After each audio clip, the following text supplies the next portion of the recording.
AI 테크토크 두 번째 시간이 찾아왔습니다. 이번 시간에는 우리 베스핀 글로벌의 상품 기획실 김동규 상무님을 모시고 2025년 AI 트렌드와 베스핀 글로벌의 AI 관련된 장점들을 좀 이야기해보는 시간을 갖도록 하겠습니다.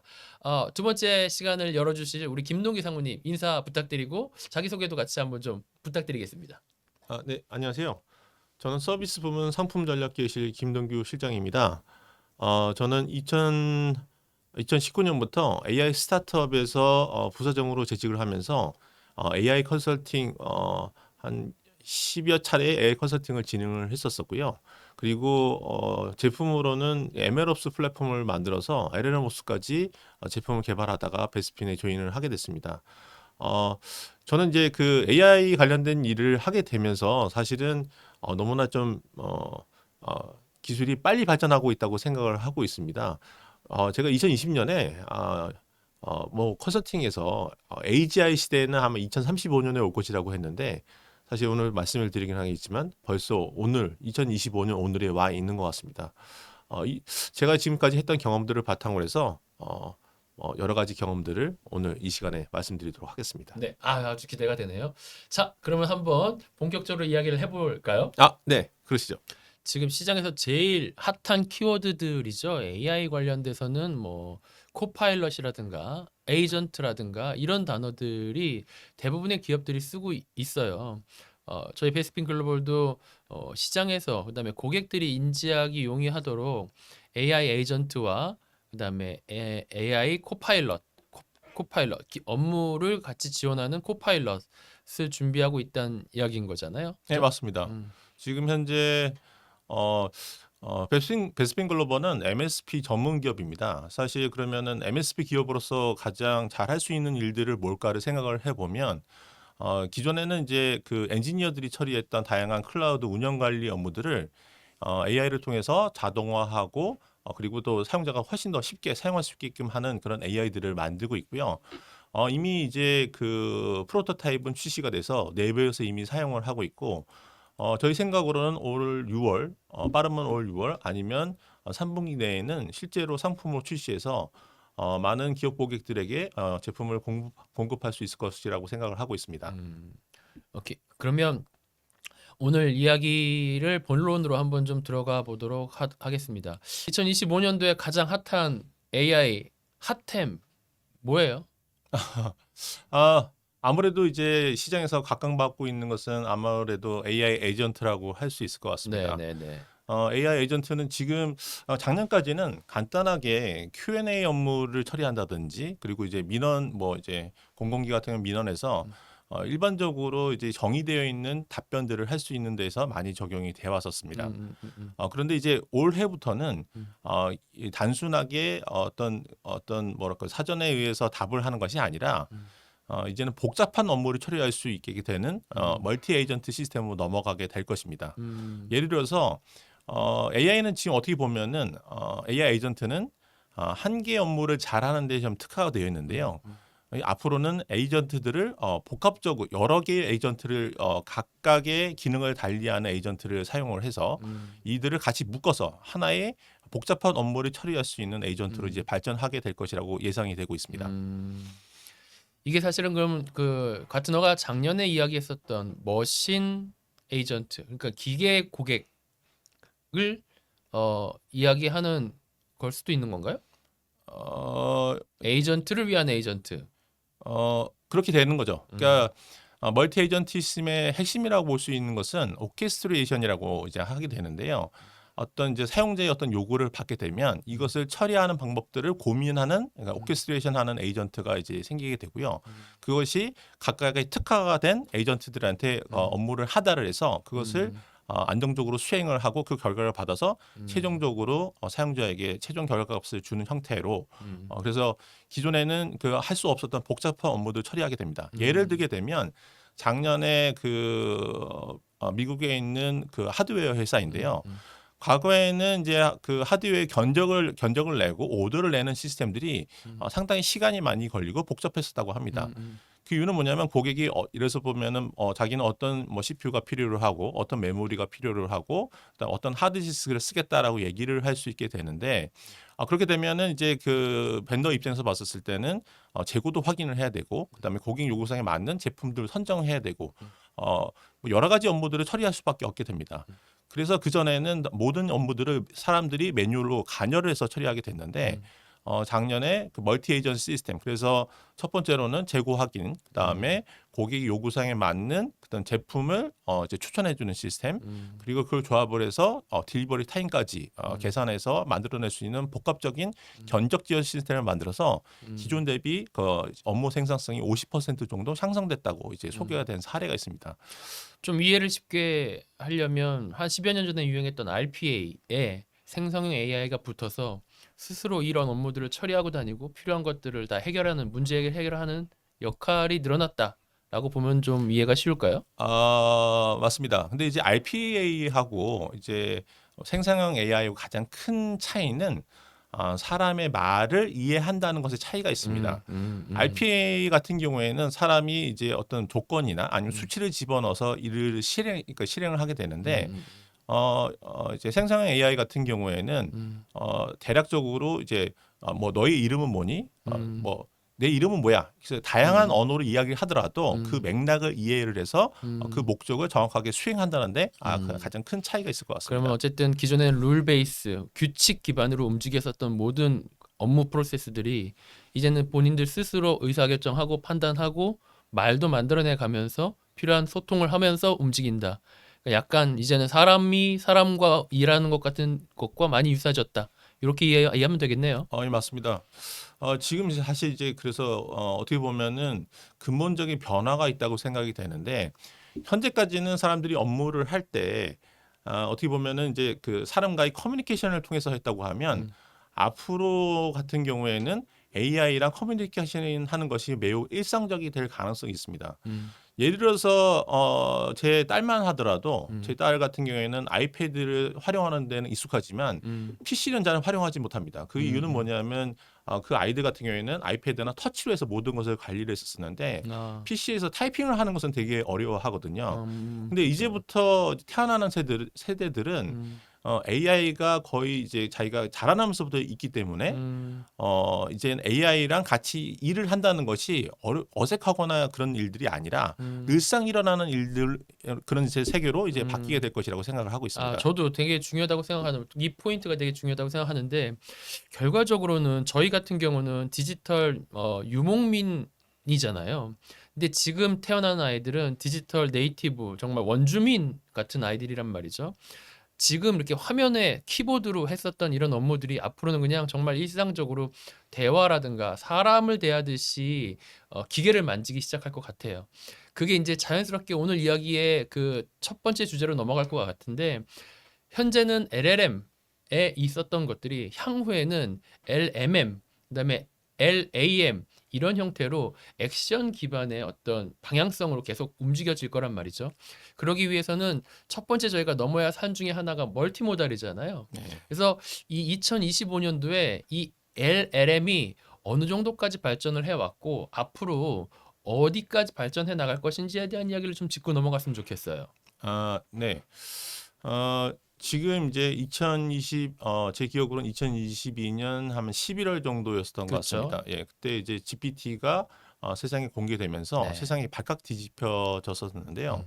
그때 당시에는 아마 기억을 하실지 모르겠는데 제가 기억하기로는 이제 GPT 3.0에다가 질문을 던졌더니 예를 들어서 보면 세종대왕이 뭐 맥북을 던진 맞아, 사건에 맞아, 대해서 맞아. 설명을 네, 해달라는 네, 그런 네, 거가 네, 네. 이제 유명한 짤로 이제 돌았다는 걸 기억을 하고 네, 네. 있습니다. 바보라 그랬죠 예, 그때. 그래서 그때는 이제 학습한 거 외에는 정확하게 이해할 수 없고 이게 생성형 AI, 그러니까 말을 만들어내는 AI다 보니까 자기가 원하는 대로 멋대로 이제 만들어냈던 것이 네, 네. 사실은 이제 활용성 부분에 있어서 좀 많이 아직 못 미친다는 그런 이야기들이 있었습니다. 근데 지금 2년이 지나면서 불과 이것을 2년 만에. 예, 그죠. 극복할 수 있는 방법들이 많이 생겼습니다. 모델도 되게 다양해졌고 되게 큰 모델들이 이제는 오픈 소스로도 공유가 되고 있습니다. 특히 이제 앞서 있는 기업이 이제 이제 메타인데 페이스북 과거의 페이스북 메타인데요. 메타 같은 경우에는 최근에 라마 뭐 3.0, 모델을 발표를 했고 이 3.0의 모델의 특이한 점은 뭐라고 하냐 어떤 것이 있냐면 하나는 기본적으로 LLM 모델을 이제 훈련해서 뭐 70빌리언 뭐 400빌리언 모델들을 만들어냈지만 더불어서 3. 라마 3.2에서는 멀티모달이 되는 네, 네. 모델이 이제 발표가 됐습니다. 이 멀티모달은 뭐냐 하면 과거에는 텍스트를 이제 언어 모델이 이제 학습을 해서 이해했다고 하면 얘 같은 경우에는 이미지 그리고 뭐 음성 그리고 텍스트 이 모든 것들을 한 번에 학습을 해서 이해하는 형태가 되는 겁니다. 과거에는 이제 그 우리가 그 GPT한테가 말로 어떤 것을 물어보게 되면 말로 대답을 하게 되는데 이제는 이미지를 안에 집어넣고 이 이미지에 대해서 좀 자세하게 설명을 해줄래 하게 되면 여기에는 자동차가 지나가고 있고 사람이 지금 길을 건너고 있습니다라고 해서 그 자체의 맥락들, 그 이미지가 주는 정보를 해석을 해서 맥락을 이해해서 말을 할 수 있다는 것이 가장 큰 진보라고 할 수 있습니다. 그렇죠. 그냥 과거에는 언어를 통해서 사람처럼 말하는 정도 수준이었다면 이제는 정말 사람처럼 사람의 감각처럼 발전하고 있는 거죠. 시각적 정보와 뭐 이런 모든 것들이 다 포함돼서 사실은 멀티모달이라는 단어가 어렵게 느껴지지만 사람 같은 촉각, 느낌 뭐 이런 것들이라고 이해를 해야 되겠죠. 네, 그죠? 맞습니다. 그 사람에는 총 8대 지능이라는 부분들이 있는데요. 이래서 보면 언어 지능도 있고 뭐 이제 음악적인 지능도 있고 뭐 소셜한 지능도 있고 총 이제 그런 지능들이 있는데 8가지 지능들이 있는데 지금 현재 초기에 이제 나왔던 AI 같은 경우에는 아티피셜 네로 인텔리전스라고 해서 한두 개 정도를 이제 하는 지능들을 의미했었습니다. 그쵸. 예를 들어서 뭐 예를 들자면 이제 그 어떤 조건들이 예를 들어서 그 룰베이스처럼 어떤 조건이 입력되면 단순하게 답을 하는 형태였다고 하게 되면 AGI 시대에서는 이제 한 4가지 정도의 정보를 받게 되면 그것에 대해서 반응을 하고 그다음에 이해하고 반응할 수 있는 그런 이제 정보 처리 능력을 가지게 됩니다. 그렇게 되면 이제 뭐냐면 거의 이제 사람과 거의 비슷한 사람이 보통 보게 되면은 말을 하게 되고 말을 듣고 그다음에 촉각으로 느끼고 보고 하는 것들을 하게 되는데 그러면 한 5가지 정도가 되는 거잖아요. 그 모든 것들을 사실 처리할 수 있는 단계에 이르르고 있다고 하고 있고요. 이제는 그렇게 되면 사람이 했던 모든 업무들을 이제 그 AI가 대체할 수 있는 그 시점에 왔다고 볼 수 있습니다. 한 가지 특이한 점은 제가 2020년에 육군본부에서 컨설팅 한 적이 있었었는데 네. 그때 대해서 제가 AGI 시대에 대해서 설명한 적이 있었습니다. 근데 네네. 그때 자료에 따르면은 2035년쯤에 올 거다. 맞아요. 그리고 그 싱귤레러티라고 해서 특이점이라고 했던 그런 기억이 납니다. 근데 그게 10년이나 당겨져서 그렇죠. 지금에 와 있네요. 그러니까요. 2018년 경에도 저도 잠깐 그 이야기 들었던 것 중에 하나가 실제로 AGI 시대가 언제 오느냐에 대한 거가 30년. 막 이때 빌 게이츠도 그랬고 뭐 대부분의 그 AI 선각자들이 30년 걸릴 거라 그랬는데 이 지금 한 4, 5년 만에 이게 지금 다가왔단 말이죠. 네. 네. 이게 어떻게 보면은 하드웨어의 이제 어떻게 보면 엔비디아에서 했던 뭐 이제 그 병렬로 데이터를 처리하는 능력들이 되게 크게 개선이 되면서 칩의 성능이 개선이 되면서 이 시대가 빨리 왔다고 볼 수 있는데 사실 AI는 사실 뭐 10년 10년의 기술이 아니라 이미 100년 전부터 이제 개발이 되었던 기술입니다. 그래서 이론적인 배경들은 이미 많이 이제 있었었는데 사실 90년대, 80년대, 90년대에서 그 AI에서 이제 그 빙하기라고 하는 부분 시대가 한 3번 정도 있었었는데요. 이 시기들이 사실 왜 있었었냐면 가장 큰 원 중에 하나는 뭐냐면 데이터를 처리할 능력이 미치지 못했기 때문입니다. 근데 엔비디아가 2010년 제가 정확한 연대는 기억이 나지 후다를 발표하면서부터 그것이 완전히 극복이 되기 시작했고 최근 들어서는 그 이제 GPU 칩 성능이 엄청나게 발전을 하면서 이것들이 극복이 되어서 보다 종합적인 AI를 만들 수 있게 됐던 계기가 될 수 있었던 것 같습니다. 지금 멀티모달 이야기를 하고 있고요. 그 멀티모달 시대가 바뀌면 사실은 이 멀티모달 시대는 네트워크라든가 컴퓨팅 파워라든가 이런 모든 하드웨어적인 성능들이 받쳐주기 때문에 소화가 가능한 시대이잖아요. 네. 그럼 이 시대가 지나고 나면 결국에는 이 데이터를 처리해 가지고 활용할 수 있는 액션의 시대로 넘어갈 거란 말이죠. 지금은 하드웨어적인 어떤 이슈가 되게 많이 회자되고 있지만 LAM 시대로 넘어가면 이걸 활용하는 다양한 디바이스들 뭐 그러니까 LAM이 적용된 휴머노이드 로봇 같은 시대가 곧 도래하게 되겠죠. 그래서 수많은 기업들 그리고 특히 요즘에 그 엔비디아라든가 오픈 AI마저도 로봇에 관련된 상표권들을 막 출원하고 있어요. 그러니까 뭔가가 오고 있는 것들이 정말 시그널이 계속 오고 있잖아요. 이 LAM 시대에 이땐 또 어떤 변화들이 좀 있을 것 같으세요? 이게 사실은 지금 이제 말씀을 드리자면 제가 작년에 회사 내에서 이제 그 기술 로드맵을 세우기 위해서 작년 10월, 11월쯤에 이제 AI 시장 분석을 한번 한 적이 있었습니다. 근데 이제 그때 당시로는 이제 2025년 하반기부터 LMM 모델이 이제 본격화될 것이고 그다음에 LAM 모델이 이제 나오게 되는데 액션 모델이 나오게 되는데 이거는 아마 빨라도 26년 말이나 26년 말이나 27년 정도 돼야 되지 본격화되지 않을까라는 그런 이제 조사를 제가 이제 했었습니다. 그런데 이제 작년 12월에 구글이 멀티모델을 발표를 띡 해버렸고요. 음. 그다음에 올 1월이었죠. 아마 CS에서 발표한 것 같은데 잭슨 황이 이제 로봇의 시대를 이제 열게 됐습니다. 그래서 이 시장에서 나왔던 자료도 그렇고 이 보게 되면은 이 모든 예측들보다 제가 보기에는 지금 한 속도가 한 3배, 4배 정도 빠르게 되는데 예측보다 3, 4배. 그래서 오늘 아침에 이제 봤는데 사실 앨런 머스크가 옵티머스라는 이제 안드로이드를 내면서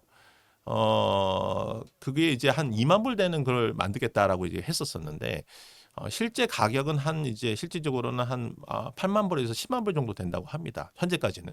그런데 올 보니까 중국에서 이미 휴머노이드 로봇을 우리나라 돈으로 한 2,400만 원, 500만 원 되는 제품을 실제로 시장에 출시를 했다고 합니다. 그래서 그 영상을 보니까 실제로 사람처럼 움직이게 되고 그리고 우리가 봤던 보스턴 다이나믹스에서 있던 그런 로봇이 움직인 거 거의 유사한 형태가 나오더라고요. 물론 그 모델 같은 경우에는 로봇이 움직일 때 모든 게 AI로 처리가 되고 있는지는 아직은 알 수는 없습니다. 그런데 이제 그 LAM 시대가 되면은 사실은 이제 AI 모델이 로봇이 적용돼서 그 로봇의 행동들을 모두 통제하고 상황에 적합한 행동을 할 수 있게 되는 겁니다. 예를 들어서 과거에는 로봇이 그 접시를 집어서 식기세척기에 집어넣었다고 하면 실제로 이것을 이 높이를 측정하다든지 아니면 왜냐하면 접시가 모양이 워낙 다양하다 보니까 넣는 방법도 다 다를 수 있지 않습니까? 그래서 과거에는 로봇들이 어떤 업무를 처리했을 때 시뮬레이션을 통해서 정확하게 행동들이 이제 계획된 대로 이제 실행이 됐었는데 이제는 현실 물리 환경에 맞춰서 로봇이 행동하게 되고 거기에 핵심 엔진이 이제 AI가 되는 겁니다.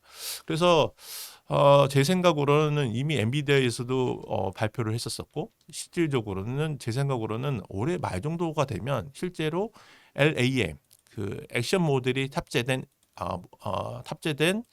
로봇들이 시장에 막 출시가 되는 것을 조만간 보게 되지 않을까 생각합니다. 그 예측도 틀릴 것 같은데. 아, 3배 빨라질 것 같은데. 맞습니다. 오늘 아침에 본 게 25,000불짜리를 냈다고 하니까 네. 실제로는 나오지 않을까요? 그러니까요. 사실은 제가 지금 막 무서운 것 중에 하나가 약간 다른 이야기긴 하지만 앨런 머스크가 테슬라가 50만 원짜리 휴대폰을 내고 그다음에 그거를 전 세계 동일한 전화번호와 동일한 통신 규격으로 다 사용할 수 있게 하겠다. 그러니까 자기네들 위성을 쓰겠다라는 거죠. 그런 정도로 지금 저희가 그 데이터 처리의 방법과 용량과 실제로 그거를 활용할 수 있는 활용 방법들이 기존에 있었던 패러다임을 막 바꿔나가고 있어요. 그러니까 이렇게 될 경우에 저는 소프트웨어 비용 자체가 굉장히 많이 떨어질 것 같고 그러면 당연히 그 말씀하셨던 하드웨어들 로봇이든 뭐든 이런 비용들도 떨어질 수밖에 없겠죠. 하드웨어 단가는 그렇게 세지 않을 테니까.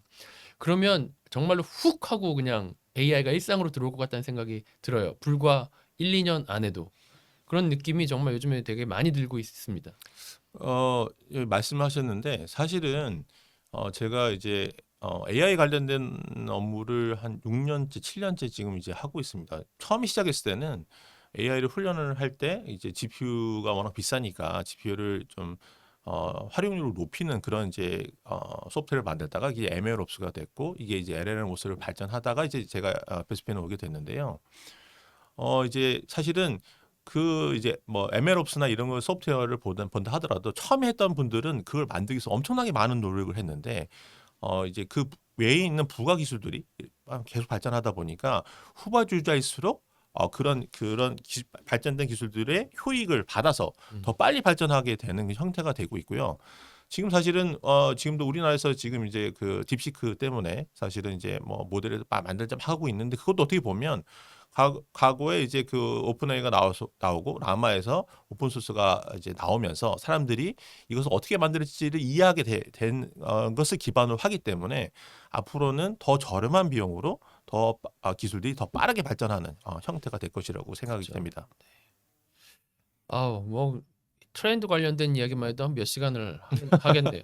그렇습니다. 네, 일단은 AI 트렌드 관련된 이야기는 좀 이 정도로 좀 정리를 좀 해보고요. 다음 주제를 좀 넘어가 보도록 하죠. 네. 제가 이제 궁금한 거, 그다음에 저희들 기업을 하는 사람들이 궁금한 거는 기업 엔터프라이즈 시장에서의 그러면 2025년도의 주요 트렌드는 어떤 식으로 변할 것이고 지금 현재 뭐가 가장 핫한 아이템들인가를 이야기를 좀 해보고 싶어요. 최근에 그 구글이 탑 5 트렌드라는 그 보고서를 만들었죠. 맞습니다. 네, 그걸 중심으로 해가지고 저희가 키워드들이 지금 현재 이슈들이기 때문에 그 키워드들을 중심으로 한번 저희가 이야기를 좀 나눴으면 좋겠습니다. 첫 번째 주제가 아까 얘기했던 기업이 활용하게 될 멀티모달 AI예요. 이 이야기를 좀 해주시죠. 어, 제가 재작년에 뭐 이제 공공기업에 갔는데 그 공공기업은 전기 설비들, 그러니까 전기 설비들을 발전 설비들을 이제 검침하는 일을 하고 있었습니다. 직원 수는 한 5천 명 정도 됐었고요. 근데 그분들이 원하는 것이 뭐였냐면 이제 보고서를 좀 만들었으면 좋겠다. 그래서 현장에서 점검하시는 분들이 장비 상태를 사진을 찍은 다음에 그것을 가지고 보고서를 하게 되는데 첫 번째로 요구했던 게 뭐냐면 그 업무들이 되게 좀 지리하고 좀 재미가 없나 봐요. 그러다 보니까 이미지만 넣으면 이미지에 맞게끔 하는 그런 보고서를 만들었으면 좋겠다는 게 아, 2년 전의 요구 사항이었었습니다. 네. 근데 그때는 사실은 처리할 수 있는 방법이 없었습니다. 아예 자체를 몰랐을 것 근데 같은데. 몇 가지 이슈가 있는데 뭐냐면 그때 당시에 공개됐던 그 언어 모델들 같은 경우에는 텍스트밖에 처리를 할 수가 없었습니다. 그렇죠. 네. 근데 우리나라 같은 경우에는 텍스트와 그다음에 대단히 많은 표들로 구성이 돼 있잖아요. 근데 그때 당시에는 표를 이해하는 것도 사실 불가능했던 시대였는데요. 불과 2년 전. 네, 불과 2년 전입니다. 2년 전, 그러니까 23년, 그러니까 9월 정도 있었던 것 같습니다. 그래서 그걸 처리할 방법은 없고, 그래서 그때 이제 그 고객사에다 그 건의했던 건 뭐였냐면, 일반적인 업무들, FAQ나 Q&A 많은 것들을 대답하는 걸 먼저 만들어 보자라고 제안을 했던 게 기억이 납니다. 그런데 지금 멀티 모델이 되게 되면 이제 단순히 텍스트 정보뿐만 아니라 그리고 기존에 있던 사진 이미지나 이런 것들을 같이 동시에 검색할 수도 있게 되고요.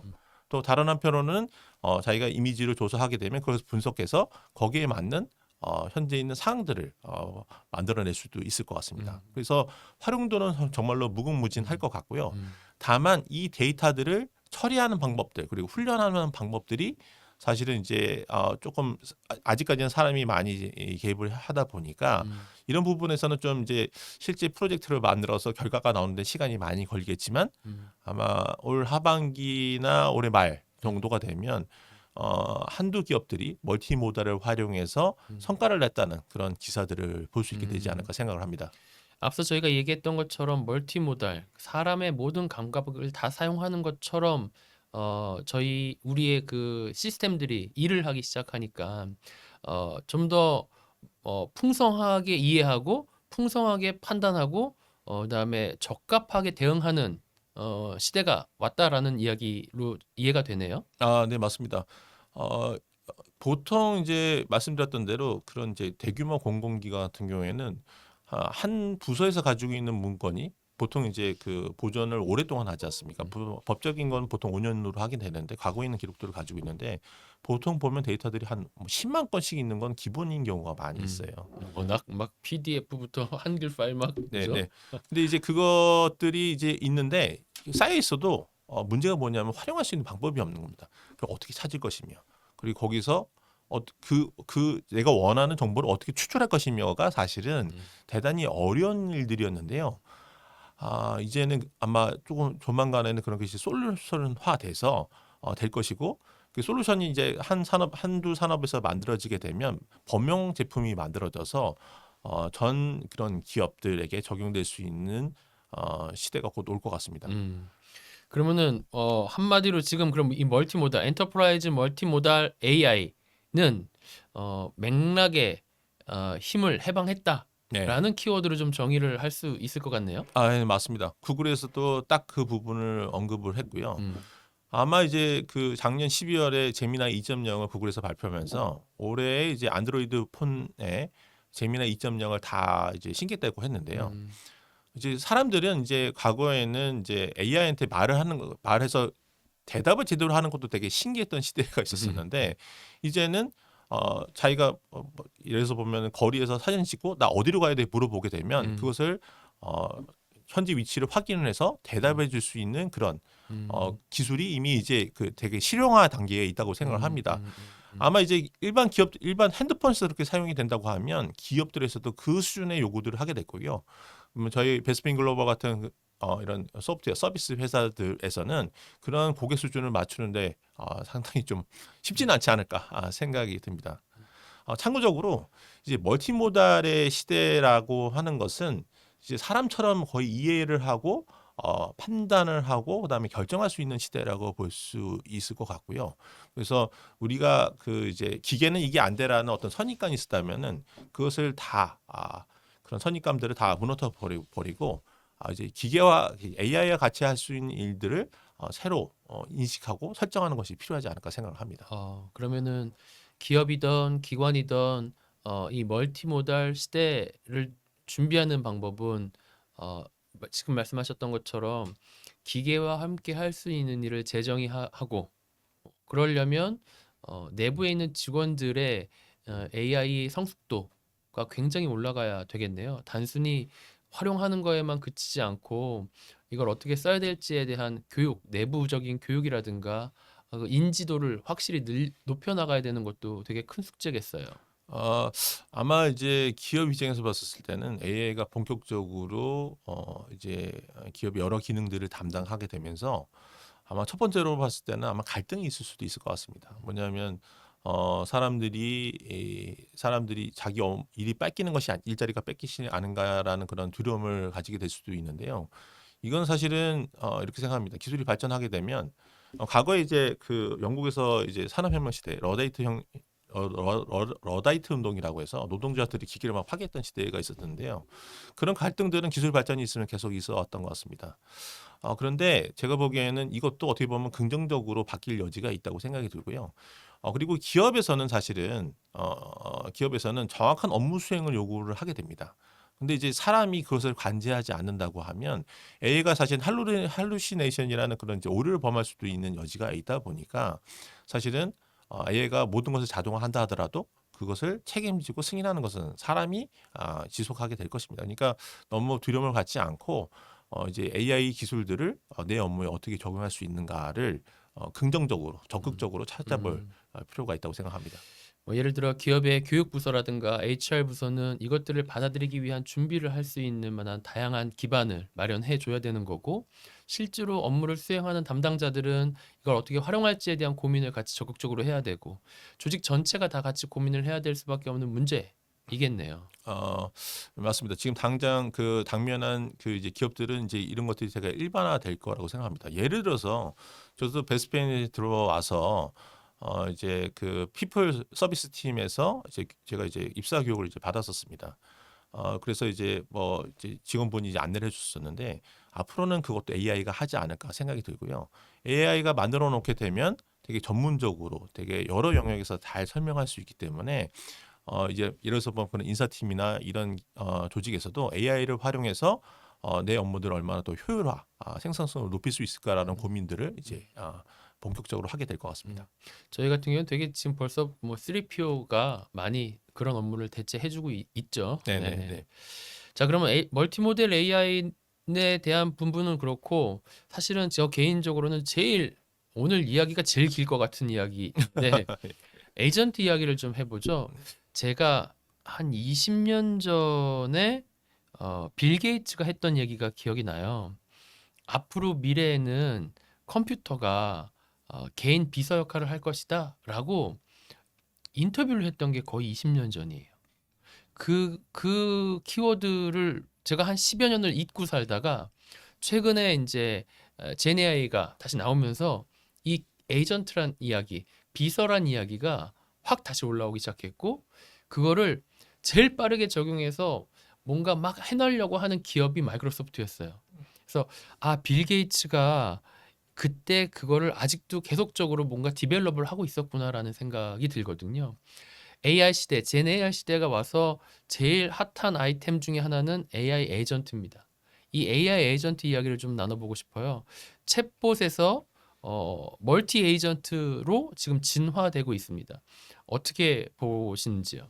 어, 일단 이제 빌 게이츠가 그 얘기했던 거는 30년 전입니다. 30년 전입니까? 그래서 미래로 가라는 길이라는 책을 그때 당시 되게 유명한 음. 책을 썼는데 AI가 이제 그런 기능들을 할 거라고 얘기를 했었었는데요. 너무 오래돼가지고 네.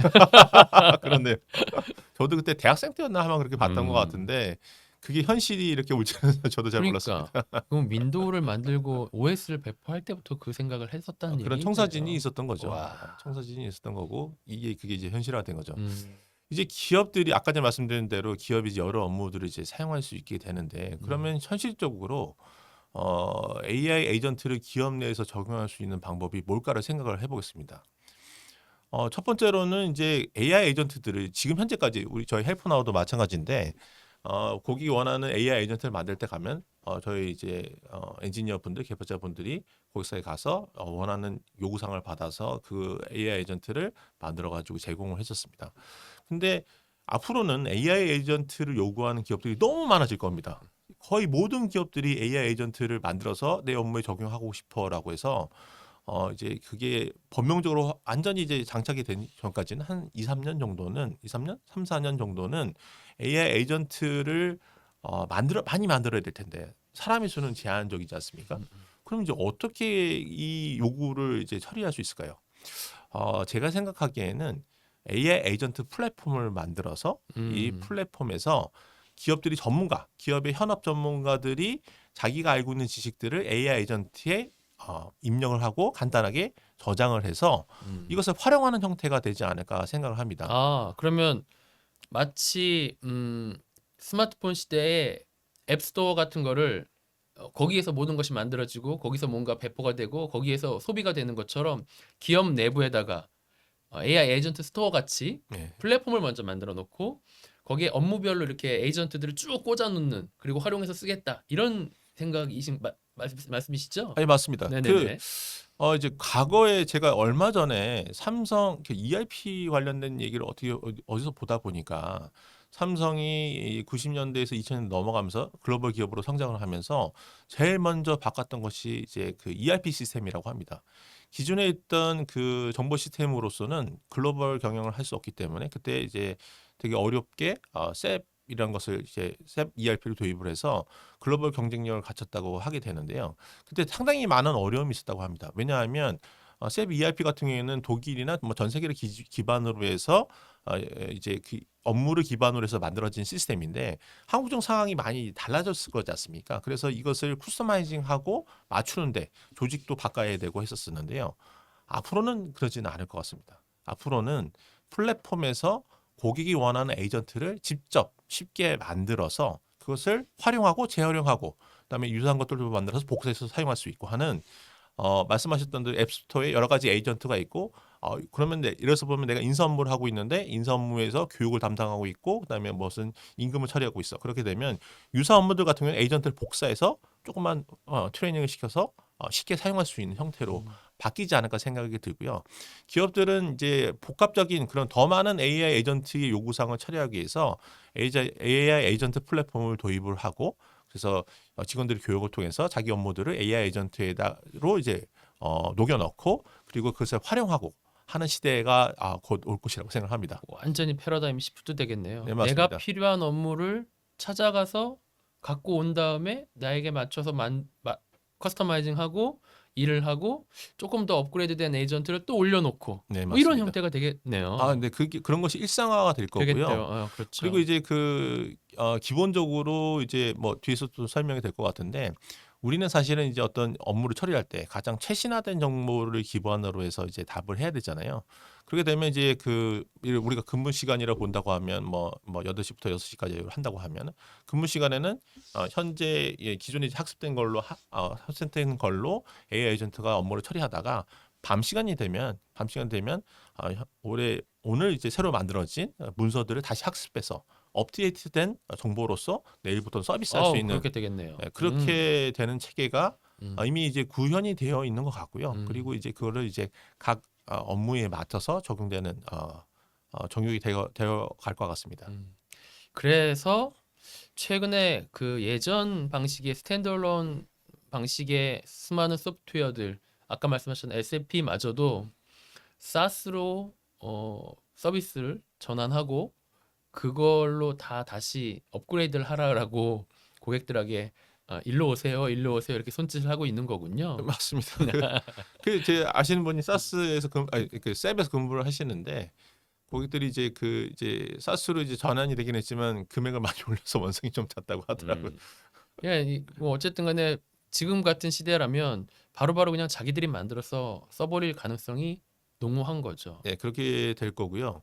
이제 앞으로 이제 지금 현재 태어난 세대들이 이제 뭐 10년, 20년 전 사회에 나가게 되면 그것이 너무나 당연한 시대여서 우리는 옛날에는 우리 전화기가 뭐 이게 그 선이 유선 전화였는데 뭐 하는 것처럼 그들 입장에 봤을 때는 AI가 있는 게 너무 당연한 거 아니야? 왜 AI가 없는 걸 얘기를 하지? 맞아요.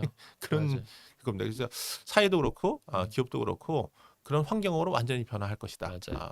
봐야 됩니다. 그 원주민과 유목민의 차이는 무시 못하는 것 같아요. AI 네이티브라고 이제는 할 수 있을 것 같습니다. 그렇죠. 그러면 우리 이 다음 주제로 또 넘어가면 이 다음에는 결국에는 구글도 그랬고 지금 오픈 AI도 그렇고 이 AI 시대의 검색에 대한 이야기가 당연히 이렇게 연결돼서 나오더라고요.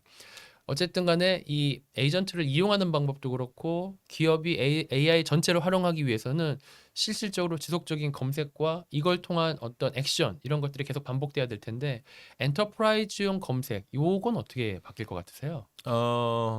제가 20 22년 21년 22년이었던 것 같습니다. 그때 이제 한국생산기술연구원이라는 곳에서 이제 MLOps 시스템을 이제 납품을 한 적이 있었습니다. 납품했는데 그때 당시 이제 고객이 지능형 검색을 도입을 하셨었어요. 이제 생산기술연구원은 엔지니어링 관련된 문서들을 많이 이제 가지고 있었었는데 그때 이제 그 검색 부분은 저희가 납품을 했던 건 아닌데 고객이 뭐였냐면 기존에 있던 검색들은 예를 들어서 키워드를 치게 되면 너무나 많은 문서들이 검색이 돼서 그래서 구글에서도 보면은 우리가 어떤 단어를 검색하게 되면은 많은 문서들이 나오잖아요. 근데 그걸 일일이 읽어보려고 하면 되게 큰 이제 일인 거잖아요. 그래서 이제 고객이 이제 진행 검색했는데 생각보다 만족스럽지 않다라고 이제 했던 기억이 있습니다. 근데 지금 현재는 이제 지능형 검색이 이제 우리가 뭐 라그니 뭐 이런 기술들 그다음에 벡터 DB니 이런 기술들이 이제 들어가면서 사람이 맥락을 이해해서 거기에 맞는 정확한 문구들을 이제 제시해 줄 수 있는 기술이 이미 이제 와 있다고 생각이 됩니다. 한 예로 제가 또 하나 했던 프로젝트 중에 하나가 뭐냐면은 과거에는 이제 변호사 사무실에 어떤 사건 의뢰가 들어옵니다. 그렇게 되면 뭐 교통사고가 났는데 이제 그 뺑소니가 있었었고 그래서 이런 거에 대한 형사를 잘하는 승소가 높은 변호사 추천해줘야 하게 되면 그 요지를 가지고서 기존에 있던 판결문이나 이거 다 일일이 사람이 봐서 이제 변호사를 찾았다고 합니다. 근데 여기에 이제 그 이제 뭐 AI 기술, LLM 기술, 그다음에 이제 이런 검색 기술들이 들어가면서 그게 사실 1초 만에 이제 검색할 수 있게끔 이제 됐었었거든요. 그게 2년 전 얘기입니다. 그러니까 지금 이제 이 뭐라고 해요? 맥락을 이해해서 검색하는 기술의 수준은 이미 와 있고요. 이제 앞으로의 시대는 아까 전에 말씀드렸다시피 이제 사진을 집어넣으면 가장 유사한 그런 사진들을 봐서 이것을 이제 과거에 있는 사례를 이제 확인할 수 있는. 그래서 이제 이 복합적인 아무래도 이미지 그다음에 뭐 텍스트이긴 하겠지만 이 두 가지를 가지고 했는데 이제 앞으로는 아마 이미지를 검색하는 게 되게 일반화돼 있어서 기업 입장에서 봤을 때도 과거에 있던 이미지들을 가지고 있으면 그걸 토대로 해서 이제 검색이 돼서 앞으로는 이제 자기가 원하는 답을 요청했는데 안 나오는 게 이상한 시대가 곧 되지 않을까 생각합니다. 사람이 입맛은 못 속인다고 하잖아요. 그리고 맛있는 거를 먹었던 사람이 뒤로 거꾸로 맛 없는 거는 못 찾아 먹는다고 하잖아요. 맞습니다. 제가 처음에 야후에서 검색을 하고 그 다음에는 네이버로 와서 검색을 하고 그 다음엔 구글로 검색을 하고 최근 들어서 챗 GPT로 검색을 하다가 가장 최근에는 퍼플렉시티로만 검색을 하더라고요. 그러니까 이게 결과적으로 음식과 비슷하게 한번 그 검색에 대해서 맛을 길들이고 하면 그 다음부터는 뒤로는 못 가는 것 같아요. 네. 사실 최근에 그 퍼플렉시티를 쓰면서 제가 느끼는 거는 이 다음에 뭐가 또 빠르게 바뀌겠구나. 그리고 이런 형태의 보조 검색, 기업 안에서도 검색을 이런 식으로 해주기 시작하면 이거는 내가 일하는 방식 자체를 바꿔놓을 수 있는 패러다임일 수도 있겠구나라는 생각이 드는 거예요. 지금 말씀하셨던 내용과 거의 일맥상통하는 이야기인 것 같거든요. 앞으로 이런 부분들 어떻게 더 진화할 것 같으신가요? 일단은 그렇습니다. 이제 퍼플렉시티 같은 경우에는 제가 이제 사실 저 같은 경우에는 그런 이제 검색을 쓰게 되면은 되게 좀 전문적인 것들을 하게 되는데 퍼플렉시티 같은 경우에는 아주 전문적인 내용에 대해서는 되게 이제 이제 높은 수준, 제가 원하는 수준을 만들지 못하더라고요. 그런데 이제 그 기업 내에서 검색을 말씀을 하셨잖아요. 했는데 현실적으로 이렇습니다. 지금 아까 전에 그 설명드렸던 것 중 하나가 뭐냐면 현재 기업들이 가지고 있는 문서 정보들은 대체로 뭐 데이터베이스나 아니면 텍스트 이렇게 이제 캐릭터화 되어 있는 어떤 문자화 되어 있는 것 정보들이 대부분입니다. 사실 이 이미지로 남아 있는 정보들을 베스핀 글로만 하더라도 이미지로 가지고 있는 정보들이 많지는 않을 거고요. 또 그것이 이제 쉽게 검색이 될 수 있게끔 저장도 되어 있지 않을 겁니다. 그거는 사실은 저희뿐만 아니라 거의 모든 기업들이 동일한 형태가 돼 있을 거고요. 제가 예상하기로는 앞으로는 이제 AI를 활용한 일단 정확한 검색을 위해서 정보를 저장하는 체계도 바뀌지 않을까 생각을 합니다. 현재처럼 문서를 만들어서 이미지를 넣는 형태가 아니라 아마 다른 형태로 해야 AI가 검색이 훨씬 더 쉽게 되게 될 것이고요. 아마 몇 년 동안에는 기존의 정보들을 이렇게 이제 AI가 정확한 검색을 할 수 있게끔 하는 변환 과정들이 아마 좀 필요로 할 거라고 생각합니다. 그 과정이 있고 나서 그다음부터는 새로운 체계에 의해서 정보가 저장이 되고 검색이 되는 그런 형태가 일어나게 될 거고 그게 이제 구비가 되면 이제 그때부터는 진짜 AI가 모든 걸 다 검색해서 할 수 있는 거죠. 근데 또 다른 한편으로는 기업 입장에 봤을 때 기업에 있는 모든 종사자들이 정보를 검색한다는 것이 과연 좋은 일일까라는 생각도 듭니다. 무슨 말씀이냐면 예를 들어서 보면은 제가 이제 저희가 3PO한테 윤현진님의 급여는 어떻게 되냐고 물어봤는데 3PO가 검색을 해서 윤현진님 급여가 어떻습니다라고 얘기를 하게 되면 제 입장에서는 그거 가지고 뭐 기분이 나쁠 수도 있고 기분이 좋을 수도 있고 제일 크리티컬하죠. 맞습니다. 그래서 사실은 이제 그 검색을 하더라도 아무나 모든 정보를 다 검색하는 것이 아니라 권한에 따라서 그 사람의 권한이나 그 업무에 따라서 어떤 정보는 접근할 수 있고 접근하지 않게 되는 그러한 관제 체계, 거버넌스 체계가 갖춰야 될 겁니다. 기업의 검색은 권한 관리가 굉장히 중요하고 그 권한 관리를 거버넌스 체계화시키는 형태의 사실 컨설팅과 어떤 방향성 이게 되게 중요하겠네요. 맞습니다. 사실 아까 전에 말씀드렸던 AI 에이전트 플랫폼에서도 가장 중요한 것이 거버넌스입니다. AI한테 어떤 것을 그 실행을 요청을 했는데 얘가 사실은 어떻게 보면 어떤 미션을 받아가지고 막 수행해 버릴 수도 있지 않습니까? 그러면은 회사를 퇴사하는 사람이 ERP 회계 작물을 다 지워버려라고 되게 되면 그것은 절대 일어나면 안 되는 일인데 그런 권한 관리가 있지 않다고 하면 실행할 여지도 있는 거지 않습니까? 그래서 AI 에이전트 플랫폼 내에서 거버넌스 체계, 그다음 승인 체계들이 대단히 중요하게 될 것이라고 예상을 하고 있고요. 마찬가지로 이 검색도 이제 앞으로는 AI 에이전트 플랫폼의 하나의 기능으로서 될 가능성이 있다고 생각합니다. 왜냐하면 AI 에이전트가 어떤 일을 정확하게 수행하고 답을 하려고 하면 기본적으로는 정보의 접근성이 대단히 중요하게 제공이 돼야 되거든요. 그래서 제가 보기에는 AI 에이전트 플랫폼 내에 검색, 기업 내 기업 검색이 같이 붙어 있게 될 가능성이 있고 그래서 그러면 AI 에이전트 플랫폼 내에서 사람의 권한 관리, 그다음에 뭐 롤 관리 등을 하는 체계로 발전할 것으로 예상을 합니다. 저도 그렇게 생각합니다. 다음 주제입니다. 저 개인적으로는 이 주제가 제일 사실은 AI 시대를 드라이빙하는 키워드라고 생각을 해요. 뭐냐? 결국에는 고객의 경험인데요. 이 고객의 경험을 잘 이해하고 그거에 맞는 맞춤형 상품을 만들고 기업이 그렇게 고객 지향적으로 가게 하기 위해서 AI를 어떻게 활용하는가 이거든요. 전 개인적으로는 모든 IT 시스템은 결국엔 고객을 이해하기 위해 발전해 왔다고 생각을 합니다. 그리고 기업이 집중해야 되는 것은 고객을 어떤 식으로 분석하고 고객과의 경험을 어떤 식으로 더 높여주고 그다음에 이것들을 어떤 식으로 상품으로 녹여내서 다시 또 셀링할 수 있는지 이것들의 루프를 잘 만드는 것이 제일 중요하다고 생각을 하거든요. 그래서 데이터를 모으는 이유조차도 고객의 족적을 분석하기 위해라고 생각을 합니다. 자, 이 젠 AI 시대, 그다음에 멀티모달 시대, LAM 시대에 고객 관리와 고객 경험 이건 어떤 식으로 발전해 나갈 것 같으신가요?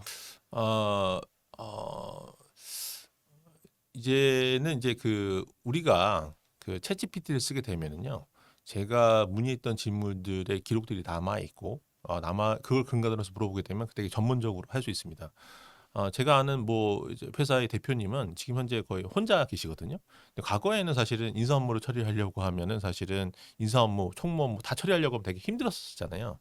지금은 이제 AI 그 챗GPT 내에 그 이제 에이전트들을 그 이제 그 어떻게 보면은 프롬프트를 여러 가지를 이제 써서 뭐 회계를 도와주는 에이전트, 마케팅을 도와주는 에이전트를 만들어서 쓰신다고 하더라고요. 어, 그 뭐 거기 이제 롤을 설정하고 거기에 대한 질문을 하게 되면 거기에도 전문적인 답을 이제 할 수 있게끔 되는 거잖아요. 이처럼 이제 그 AI 시대에서 이 고객 경험들은 뭐라 할까요? 되게 전문화되고 초개인화된 형태로 발전할 거라고 생각합니다.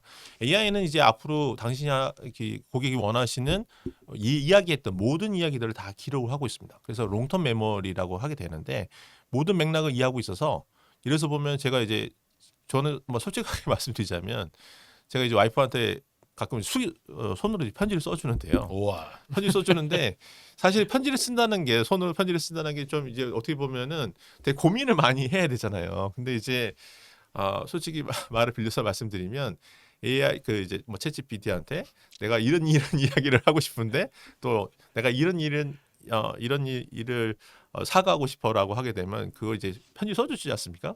근데 어느 날 제가 이제 그런 취지 내용을 했더니 과거 내용을 기억해서 그걸 또 얹어서 또 그 이제 편지를 써주더라고요. 어.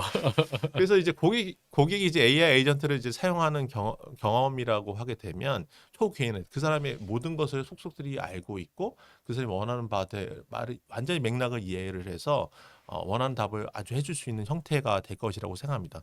또 하나의 형태는 뭐냐면 이제는 이제 그 뭐랄까요 그 이제 어떤 일을 처리를 할 때 과거에는 이런 뭐 시스템을 누가 세팅을 해준다든지 하는 일들을 했어야 되는데 이제는 AI가 그 일을 거의 다 자동화해 줄 수 있거든요. 그러니까 셀프 서비스 전성 시대가 올 수도 있을 것 같습니다. 어. 그리고 이제 과거에는 사실은 이제 챗봇이나 아니면 RPA 같은 경우에는 사람이 어떤 응답을 하게 되면 감정적인 요소들을 이제 이야기를 할 수는 없잖아요. 근데 아까 전에 제가 말씀드렸지만 제 이제 와이프가 좀 아파서 제가 편지를 많이 썼었는데 제가 이제 뭐 실제로 말씀드린 겁니다. 이제 GPT에서 이제 와이프가 아팠다고 막 얘기를 하니까 그 이제 편지를 써주면서 그 앞단에 와이프분이 정말 걱정이 되시겠습니다. 완쾌를 빕니다. 물론 그것이 음. AI가 그냥 그 이제 뭐 생성해서 그냥 뿌려낸 일 하더라도 그 멘트 그 문구 하나에 제가 마음이 울컥한 적도 있었거든요. 그렇죠. 그러니까 상황이 그렇게 만들어지면 정말로 그게 그렇게 휴먼 터치처럼 느껴질 수도 네, 있겠어요. 맞습니다. 그러니까 이제는 AI 에이전트라고 우리가 부르고 있지만 사실은 어떻게 보면은 진짜로 사람 같은 존재로서 각자의 사람들을 지원을 하고 하는 체계로 이제 발전하지 않을까 음. 생각을 합니다. 영화 허의 시대는 지나가고 있다는 느낌이. 맞습니다. 네. 말씀하셨듯이 사실 기업 같은 경우에 과거 CRM 시스템에 한 땀 한 땀 이 고객을 응대했었던 기록을 손으로 남기고 엔터를 눌러서 저장하고 그 저장되어 있던 수많은 이야기들을 다 분석해서 이 고객은 이렇게 접근해야 됩니다라는 리포트를 누군가 만들어내야 되고 맞습니다. 이런 것들이 이제는 없어지고 네. 고객님 마음이 아프시지요? 맞습니다. 부터 시작이 하겠네요. 저도 기억나는 거는 우리가 그 고객한테 메일을 쓰게 되면 그 고객 이름만 이게 그 리플레이스해서 보냈던 걸로 기억을 하고 있는데 이제는 이제 고객분들한테 우리가 과거에는 이런 터치가 있었었고 그다음 고객 이런 요청했었었는데 뭐 우리가 잘못했고 앞으로 더 발전하겠습니다라고 해서 고객들이 모든 레코드를 기억을 해서 그걸 기반으로 서비스를 하는 시대로 넘어갈 것이라고 생각합니다. 네. 고객 경험은 이렇게 바뀌어 나갈 것이다. 아주 와닿았네요. 예. 오늘 그 이야기들을 계속 주제를 다루고 있는데 어찌 보면 무조건 빠질 수 없는 그리고 AI 시대에 반드시 필수적으로 붙는 마지막 주제가 보안입니다. 어, 저는 세 가지 키워드라고 생각을 해요. 기업의 비즈니스에 맞게 온라인을 맞춘 이거를 어떤 식으로 갖고 갈 건지에 대한 방향성과 컨설팅을 해주는 앞에 구축의 영역, 중간에 어떤 식으로 활용할 건지에 대한 지금 여러 가지 이야기 있었던 수많은 주제들을 운영하는 영역, 마지막에 이 전체를 다 아우르는 거버넌스와 보안 영역, 이 세 가지 키워드는 늘 따라다닐 것 같거든요. AI 시대가 이야기하고 있고 지향하라고 이야기하는 보안, AI 보안은 어떤 식으로 접근을 해야 될까요? 어, 제가 이제 베스핀 그 실드라고 해서 그 이제 보안 사업을 어떻게 할 것인지를 고민하는 그런 계속적으로 우리 이제 하는 TF 네, 네. TF에서 참여되어 있습니다. 근데 이제 어떻게 보면 거기서 많은 얘기들 중에 하나가 고객들 중에서 아직까지 보안에 신경 많이 쓰지 않는 이제 경우도 많이 있고 뭐 그래서 반면에 파기도 어렵지만 성장할 수도 많이 있다고 얘기를 하고 있는데요. 보안은 생각보다 다른 규모로 될 가능성이 큽니다. 다른 규모. 예, 뭐 이를테면 이런 겁니다. 이제 AI를 이제 그 보안에 쓰잖아요.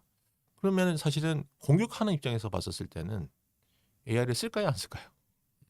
쓰겠죠. 예. 그러면 공격을 할 때도 AI를 써서 대규모로 하게 될 음, 수도 있고요. 방어도 방어도 공격도 AI로 하는 시대로 넘어갈 것 같습니다. 그 규모도 사실은 이제 알 수가 없는 상태가 될 수도 있다고 생각을 합니다. 그래서 어떻게 보면은 보안 부분에 있어서의 AI 적용은 거의 필수라고 볼 수 있고요. 근데 항상 우리나라뿐만 아니라 전 세계에서도 마찬가지고 그래서도 얘기를 했었지만 사실은 AI 그 보안 같은 경우에는 인력이 항상 부족하다는 문제들이 있는데 제가 보기에는 AI가 이제 보안 취약성을 이제 분석을 하고 그다음에 그것을 자동으로 픽스해주는 형태는 너무나 당연하게 진행이 될 것이고요. 음, 이제 그 보안 AI 보안들이 이제 자동으로 업데이트돼서 알아서 취약성을 개선해주는 형태로 발전을 할 것이라고 생각을 합니다. 취약점 분석부터 개선까지 AI가 다 해줄 것이다. 예를 들어서 지금 보면은 우리 회사에서는 MS 코파일럿을 만들고 있는데 지금은 이제 명령을 받아서 명령을 이제 수행하는 데 이르르고 있잖아요. 근데 이렇게 생각해 보시면 만약 이제 그 서버나 현재 있는 서버에 만약 문제가 생기게 되면 이미 정의된 프롬프트에 의해서 새로운 인스턴스를 생성하고 모든 업무를 거기로 이제 올리고 뭐 스토리지를 거기에 다시 이제 마운트를 시켜서 서비스를 정상적으로 작동하라는 것을 선제적으로 작동을 할 수도 있게 되는 겁니다. 그런 부분들이 사실은 AI도 동일하게 적용될 수 있는 겁니다. 침입이만 시작이 되면 탐지를 해서 뭐 어떤 보안 체계를 더 강화를 시키고 그다음에 뭐 다른 레벨로 넘어가라라는 것들이 너무나 자연스럽게 이루어질 거고요. 제 생각에는 MSP 코파일럿이 현재로서는 클라우드 운영 관리 업무를 대체를 하는 것을 목표로 하고 있다고 하면 조금만 발전을 시키면 시큐리티 영역에서도 MSP 코파일럿 같은 것이 또 나올 수 있지 않을까. AI 시큐리티 코파일럿. 네, 맞습니다. 네. 사실은 구조라든가 백엔드는 거의 유사하게 가겠죠. 맞습니다. 네. 모든 AI 에이전트 관련된 그 프로덕트들이 아마 비슷할 것 같긴 합니다. 그러면 누가 더 셀까? 게임이 되게 재미있게 전개될 수 있겠네요. 네, 공격이 세냐, 방어가 세냐? 그래서 지금 이제 구글에서도 예측한 바로는 이제 거의 군비 경쟁이라고 할 정도로 되게 큰 규모로 이루어지게 될 가능성이 높다고 얘기를 하고 있어서 이제 앞으로는 뭐 아마 이제 그 업체들도 다시 열심히 이제 하고 있겠지만 이제 그런 것들이 아마 이제 되게 가시적으로 일어나지 않을까 생각을 합니다. 그러게요. 지금 모든 대기업들도 그렇고 사실은 국가마저도 결국에는 패권 경쟁이 AI로 이루어질 것이다라는 거에 대해서 모두 인지하고 있기 때문에 여기다가 이렇게 올인을 하고 있는 거겠죠. 그리고 만약에 여기에서 뒤처지면 자기는 죽는다라고는 알고 있을 거라고 생각이 들어요. 그죠? 맞습니다. 자, 그러면 이 AI 시대의 기업을 위한 다양한 트렌드들을 좀 알아봤습니다. 여기까지. AI를 이렇게 쫓고 있는 이유, 그리고 AI 시대에 더 주목받고 있는 이유. 최근에 밖에 나가면 베스핀 글로벌 AI는 진짜 잘한다며라는 이야기를 많이 들어요. 제가 베스핀 사람이어서가 아니라 베스핀 글로벌의 AI 서비스는 정말 괜찮다, 안정감 있다라는 이야기를 많이 듣거든요. 뭐 저희가 사실은 제일 먼저 선점을 했다라는 것도 있고요. AI MSP로서. 두 번째, 실제로 고객과의 경험과 이런 것들을 많이 갖고 있다 보니까 우리 해봤는데요라고 이야기를 시작할 수 있으니까 너무 좋았고, 또 어떤 것들이 이렇게 우리가 장점이 있을 수 있을지 한번 좀 이야기를 나눴으면 좋겠는데요. 첫 번째, 그러면 베스핀 글로벌이 갖고 있는 AI 시대의 장점, 우리의 장점 뭐라고 생각하시나요? 어, 제가 이제 작년에 들어와서 이제 해프나우 이제 플랫폼에 대해서 이제 여러분들을 만나고 이야기 들었었는데요. 제가 좀 인상이 깊었던 부분은 이제 울산교육청 사례였었습니다. 울산교육청에는 약 105가지에 되는 그 교육 AI 에이전트들이 있는데요. 그게 뭐 국어, 역사, 그다음에 음악, 수학 등 되게 다양한 형태로 이제 만들어져 있습니다. 그런데 제가 좀 놀랐던 부분은 뭐냐면 그 AI 에이전트를 만들 때 이제 프롬프트를 썼던 작성했던 분들이 실제 교사분들이셨다고 하더라고요. 울산 교육청 내에 소속되어 있는 교사들이 대단히 적극적으로 참여를 해서 AI 에이전트를 각자 만들어냈고요. 그리고 거기에 대한 품질 검증도 그 교사분들이 해서 작년 말에 울산교육청에서 되게 자랑스럽게 자기 결과물들을 이제 대회에 이제 홍보하는 자리를 마련했다고 합니다. 저는 사실은 그 전까지는 AI 에이전트를 만들 때 사용자가 직접 참여해서 만든다는 생각을 사실 한 번도 해본 적이 없었습니다. 그래서 고도의 시스템 같은 경우에는 전문가들이 만들어줘야 되는 건데 사실은 저희가 뭐 국사 전문가나 역사 전문가나 국어 전문가는 아니지 않습니까? 그러면 사실은 우리가 만들어내는 실제 서비스의 품질의 결과물들은 사실은 제한적일 수밖에 없습니다. 그런데 플랫폼 그렇게 이제 저희가 플랫폼을 만들어 놓으니까 수많은 사용자들이 참여를 해서 자기가 원하는 에이전트를 만들고 거기에 만족하고 거기에 있는 서비스의 퀄리파이가 됐다라는 것들은 사실 앞으로 우리 AI가 되게 범용화되고 그다음에 에이전트들이 모든 기업들이 이제 들어가는 시점에 봤을 때 시사하는 바가 크다고 합니다. 앞으로 이제 그 AI 에이전트를 만들고 AI를 만들 때 이제 전문가가 만들어 줄 때는 이제 끝났고요. 각자 만들어 줄 수 있는 시대가 될 겁니다. 물론 LLM 모델이나 전문적인 부분들은 뭐 베스핀 글로벌이나 뭐 다른 기업들의 전문적 서비스를 받긴 하겠지만 중요한 것은 누구나 쉽게 AI를 만들고 서비스를 할 수 있는 체계를 공급하는 게 중요하다고 생각하고요. 해프나우가 그 체계를 갖췄다고 생각을 합니다. 네, 저도 사실은 저희의 AI 도입 사례 중에 제일 임팩트가 컸던 사례가 울산교육청 사례였어요. 말씀하셨던 것과 똑같은 지점이긴 한데 저는 우리의 AI 플랫폼인 헬프나우 AI를 팔았다고 느낌이 아니었고요. 헬프나우 AI를 도구로 활용한 베스핀 글로벌의 문화를 팔았다는 생각이 탁 들더라고요. 저희가 처음에 이 AI 시대를 준비할 때 모든 직원들이 다 참여해가지고 생성 AI를 써보고 그것들을 서로 런드 쉐어하고 우린 이게 좋았어 저게 좋았어라는 걸 가지고 막 서로 발전해 나갔던 과정이 있었단 말이죠. 그 과정을 고스란히 고객한테 전달했던 거예요.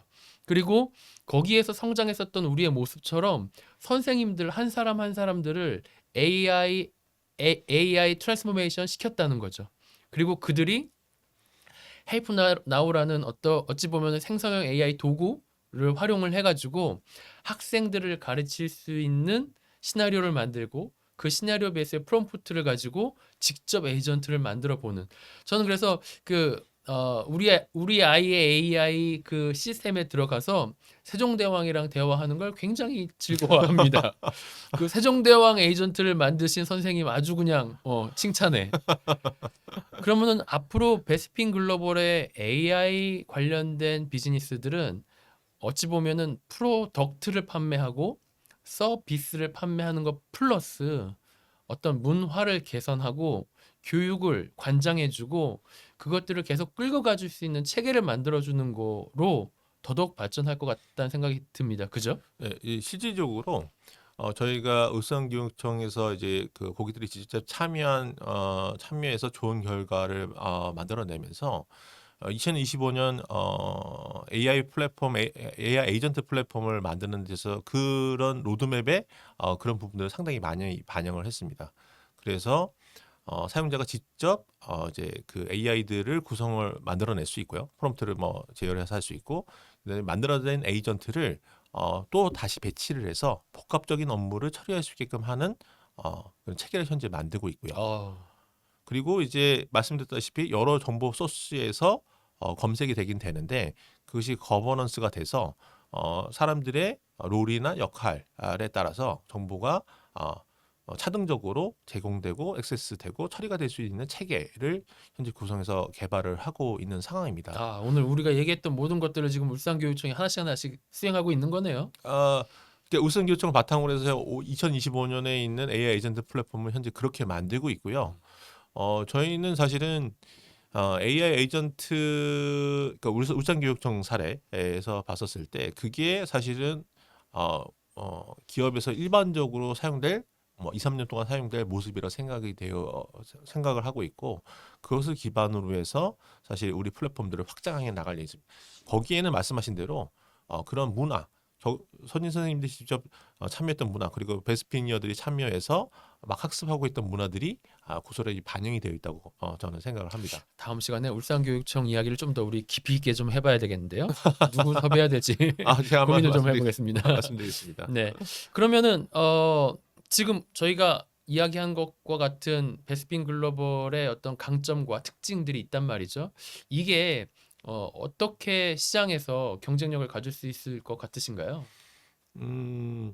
사실 지금 보면은요, 지금 이제 AI를 하는 기업들 같은 경우에는 지금 보면은 자기네가 무슨 평가 점수에서 점수가 높게 받았네, 뭐 이런 것들을 막 공표를 하고 있고요. 그 다음에 우리는 무슨 기능이 되네를 얘기하고 있습니다. 물론 그런 것들도 되게 중요합니다. 근데 사실 기업에서 결과적으로 좋은 프로젝트, 그 다음에 성과가 내는 프로젝트라고 하면은 그게 과연 뭘까요? 공인된 점수를 많이 받았다고 해서 그게 좋은 결과를 이어질 수 있을까요? 저는 그렇게 생각하지 않습니다. 결과적으로는 고객이 현장에서 사용성이 되게 높은 서비스나 상품들이 만들어져야 사실 그게 가치가 있게 되는데요. 저희는 작년에 헬프나우에서 대단히 여러 가지 좋은 성과들을 냈고요. 그 경험을 바탕으로 해서 제품을 녹이고 있습니다. 어떻게 보면은 현장에 가장 적응을 잘해서 고객이 원하는 상품을 만들어낸 것이 우리의 가장 큰 경쟁력이라 할 수 있고요. 그것이 대외적인 수치를 의미하는 것이 아니고 고객이 정말로 원하는 것, 그리고 고객이 앞으로 일을 하는 데 도움이 되는 것을 만들어내는 자신감, 그런 것이 우리 베스핀 글로벌의 경쟁력이 아닐까 생각을 합니다. 이런 거네요. 정말 멋들어진 브랜드의 수트보다 내 몸에 쫙 달라붙는 수트. 맞습니다. 그리고 이 옷을 입었을 때 내가 보여주고 싶은 사실은 우리 고객이 보여주는 이 모습이 좋네 예쁘네라고 평가받을 수 있고 또 나랑 그 고객과 서로 그 고객의 고객과 커뮤니케이션이 유연해질 수 있는 맞습니다. 그래서 맞춤형으로 딱 달라붙는 시스템 이게 우리의 경쟁력이군요. 예, 거기에 한 가지 덜 한다면 그렇게 단순하게 생각을 하면 그 커스터마이징이라고 생각할 수 있는데요. 그런 요구들을 하나의 플랫폼 체계 내에서 수용할 수 있는 플랫폼을 만드는 것이 가장 핵심 맞아요. 기술이라고 생각합니다. 여기저기에서 만드는 게 아니라 사실은 원 플랫폼에서 이 모든 것들을 다 해낼 수 있는 게 제일 맞습니다. 중요해요. 빌드를 할 수 있는 게 중요한 거고요. 만약 이렇게 해서 하게 되면 원래 그 말씀하셨던 대로 수트핏이 좋은 양보점은 입소문이 빠르지 않습니까? 맞아요. 네. 올해 좋은 결과들이 예상이 됩니다. 그럼 원 플랫폼으로서의 또 다른 이점들이 많겠네요. 아까 저희가 이야기했었던 뭐 검색이라든가 그다음에 보안이라든가 그 외에 이제 또 다른 서드 파티들을 붙여내는 어떤 플랫폼이라든가 이런 모든 것들도 사실 원 플랫폼이었을 때 장점이 굉장히 많겠네요. 아직까지 이제 그 경쟁사들은 플랫폼이라고 이야기를 하지 않습니다. 그 이유는 뭐냐면 이제 AI를 만들어서 고객한테 제공하는 원사이드이기 때문에 그러게 되는데요. 베스핀 글로벌에서 생각하고 있는 플랫폼은 사용자 그리고 공급자가 같이 플랫폼에 들어와서 원하는 서비스들을 만들어내고 지원하는 체계라고 볼 수 있습니다. 저희가 생각하기에는 그런 부분이 가장 큰 차별점이라고 생각이 들고요. 아마 저희가 올해 잘 좋은 결과를 내고 나면 아마 이제 타사들도 플랫폼 얘기를 이제 하지 않을까 생각을 합니다. 맞아요. 사실 아까 얘기했던 그 울산교육청의 선생님들이 개인적인 에이전트를 만드실 때 나는 챗 GPT를 활용할래, 나는 클로드를 활용할래, 나는 제미나를 활용할래를 직접 선택하셨다고 하더라고요. 본인의 학과 과목에 가장 최적화되어 있는 LLM을 본인들이 스스로 선택했다. 이거 사실 시사하는 바가 굉장하다고 생각해요. 네, 맞습니다. 이게 사실은 각 영역에 따라서 기술 그 나오는 그 퀄리티 틀리게 되는데요. 최근에 이제 딥시크 같은 경우에는 그 코딩 품질이 대단히 좋다고 합니다. 결과적으로는 이제 모든 LLM을 이제 모든 걸 다 잘하는 LLM이 있을 수도 있겠지만 사실은 그 분야에 적합한 LLM이 다 다르게 있을 수 있고요. 해프나 플랫폼은 여러 LLM들, 이제 퍼블릭 LLM, 그다음에 프라이빗 LLM 모든 것을 포함해서 모든 LLM들 쉽게 연결을 할 수 있고 그리고 기존에 있던 레가시 업무들과 쉽게 또 연계를 해서 이것이 하나의 서비스로 창출될 수 있게끔 하는 플랫폼이라고 생각을 하게 하고 있고요. 어떻게 보면 그것이 우리의 가장 큰 경쟁력이 아닐까 생각합니다. 좋네요. 그러면 왜 마지막으로 왜 베스핀 글로벌이어야 하는지 정도를 해야 멋지게 마무리가 될 것 같은데요. 네.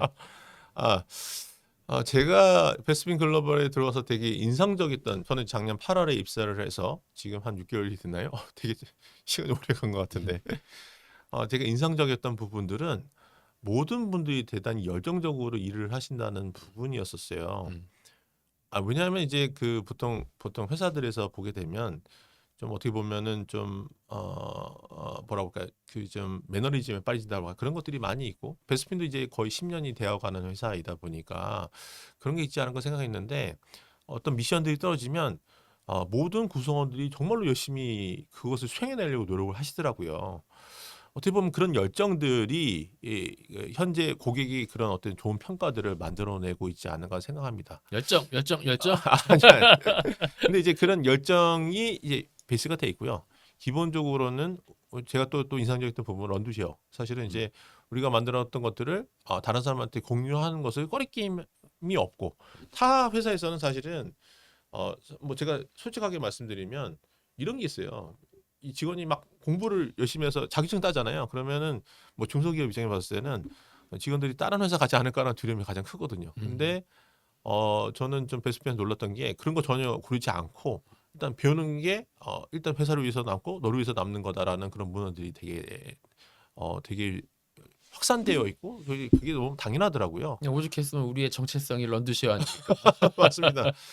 이런 문화들이 결과적으로 고객에서 좋은 프로젝트에서 한 경험들이 네이버에 이제 공유가 되고 그것이 제품이나 플랫폼으로 녹여지는 과정들이 어떻게 보면은 고객이 내가 원하는 어떤 서비스, AI 서비스를 만들고자 할 때 이런 것들을 잘 서포트할 수 있는 문화화, 그다음에 시스템이 잘 갖춰져 있다라고 맞아요. 저는 생각합니다. 말씀드렸듯이 저도 아까 말씀드렸듯이 배워서 남주는 우리의 문화를 판매한 것 같다는 느낌이 드는 거예요.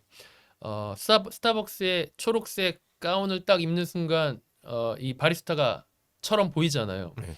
저희는 이 런드쉐어라는 옷을 딱 입는 순간 베스피니어가 딱 되는 느낌인 거죠.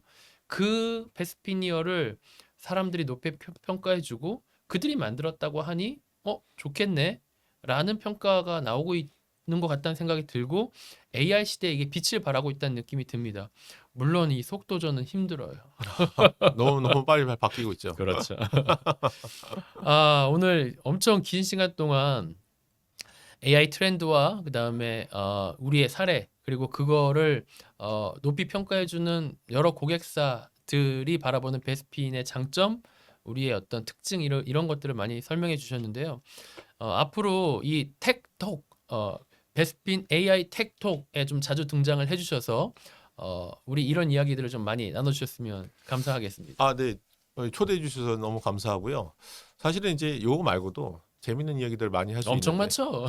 저는 이제 사실 오늘 말씀드리고 싶었던 것 중에 하나가 뭐냐면 멀티모달 시대이니까 그러면은 제가 그래서 이제 그 시청하신 분들한테 한 질문을 드리고 싶은 부분이 있는데 멀티모달 시대에 가장 멀티모달 데이터를 많이 가지고 있는 기업이 어딘가? 네. 어딜까요? 그걸 한번 찾아보시면 네. 다음 편을 위한 준비인가요? 찾아보시면 그런 회사를 이제 주식을 사라 이렇게 말씀드리고 싶습니다. 그러네요. 맞아요. 그렇겠네요. 수많은 저는 일단 자동차 자율주행 관련 기업 네. 저는 그렇게 생각합니다. 네. 네. 알겠습니다. 그러면 두 번째 시간이었습니다. 우리 테크토크 베스핀 AI 테크토크 두 번째 시간 준비해 주신 우리 김동규 실장님 인사 말씀드리면서 여기서 모든 시간 마치도록 하겠습니다. 감사합니다. 네, 고맙습니다.